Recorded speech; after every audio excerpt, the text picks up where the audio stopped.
We have another example on the board. Again, we have system of two linear equations, and we're supposed to solve the system for x and y. We are going to use the method of substitution.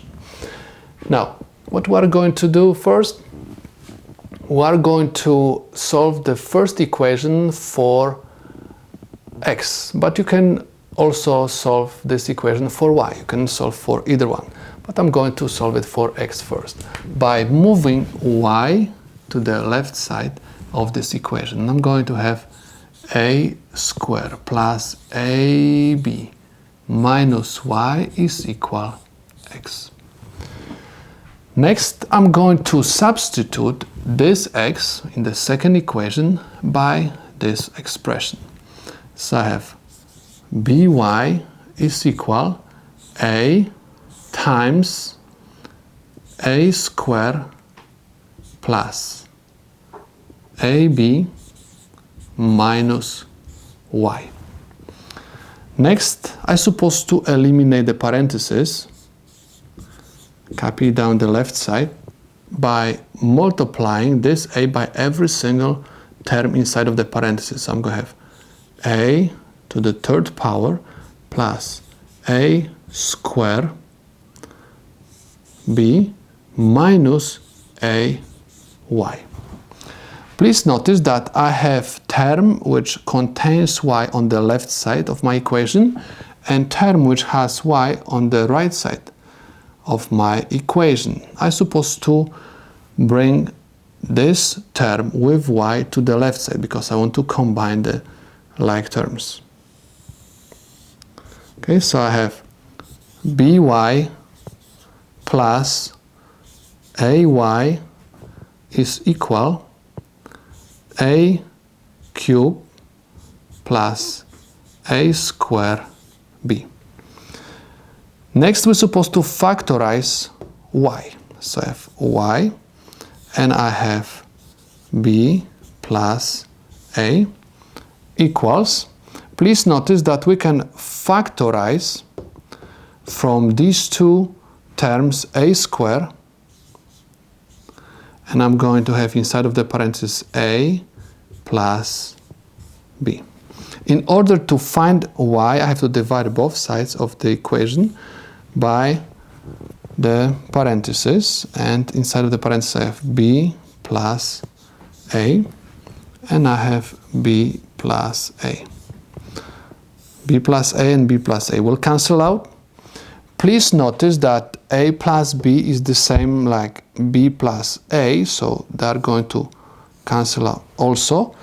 And I have y equals to a squared. Okay, so this is my y. Now, in order to find x, we can use this equation, okay, and we have to substitute this y by this a squared. So I have a squared plus ab minus, instead of this y, I'm supposed to write a squared equals x.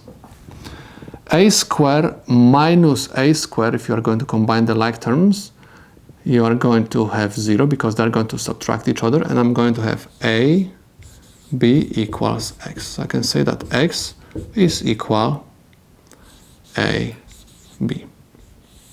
Okay, this is my x. Now let's verify if our answers are correct.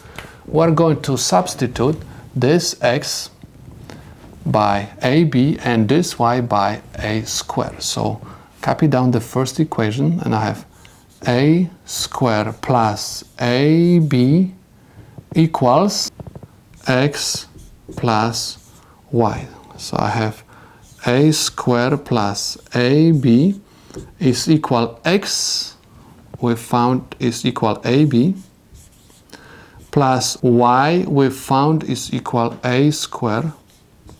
And just take a look. At the left side we have a squared, and on the right side we have also a squared. At the left side we have AB, and on the right side we have also 8B. So we can say that the left side of my equation is equal to the right side. So it means that these two answers are correct for the first equation. But in order to be 100% sure that our answers are correct, you're supposed to also verify these two answers with second equation. So copy down the second equation.